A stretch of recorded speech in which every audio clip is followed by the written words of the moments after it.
L'indépendance de la Guinée ouvre une ère nouvelle pour la formation d'un État africain puissant. Notre choix dépasse donc le cadre du territoire. C'est une option au nom de tous les peuples coloniaux d'Afrique.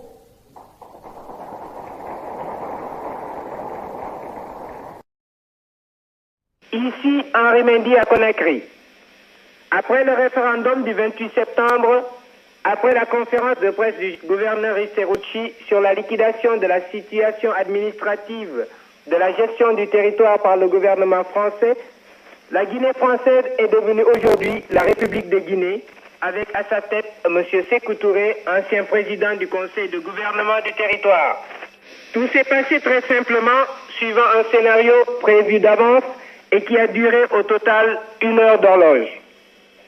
À 10h25, M. Diallo Seyfoulaye, président de l'Assemblée territoriale, prend place à la tribune. Et à côté de lui, M. Sékou Touré, président du conseil de gouvernement. Après l'appel des conseillers, le président du conseil de gouvernement prend la parole pour remettre la démission de son cabinet, né de la loi cadre, avant de descendre de l'estrade et de reprendre sa place de conseiller territorial. Le président de l'Assemblée territoriale reprend la parole et donne lecture de la proclamation en 11 points qui, après avoir, dans les 6 premiers points, pris acte de la déclaration solennelle du général de Gaulle du 25 août dernier, par laquelle celui-ci disait notamment « L'indépendance est à la disposition de la Guinée. Elle peut la prendre le 28 septembre en disant non à la proposition qui lui est faite » et souligner d'autre part le caractère négatif des résultats du référendum qui donna un total de 1 119 568 non contre 57 134 oui. Le président Diallo Seyfoulaye poursuit en ces termes.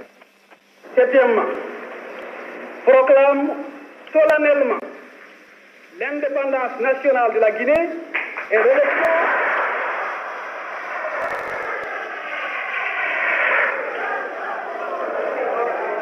l'élection de l'Assemblée territoriale présente en Assemblée nationale constituante souveraine.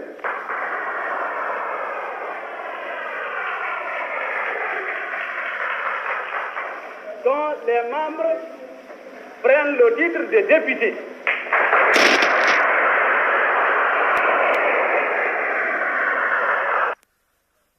Deuxièmement,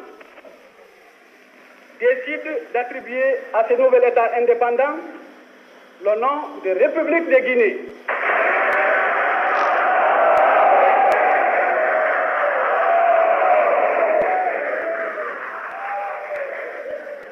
Neuvièmement, proclame l'adhésion de la République de Guinée aux principes inscrits dans la Charte des Nations Unies.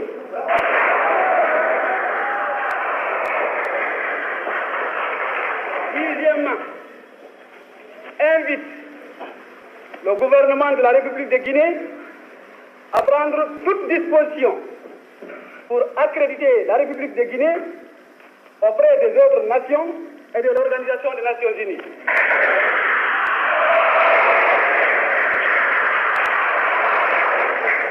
Donne les pleins pouvoirs au gouvernement de la République de Guinée pour administrer et gérer les intérêts nationaux, prendre toutes mesures utiles, engager et conclure toute négociation dans l'intérêt de la nation.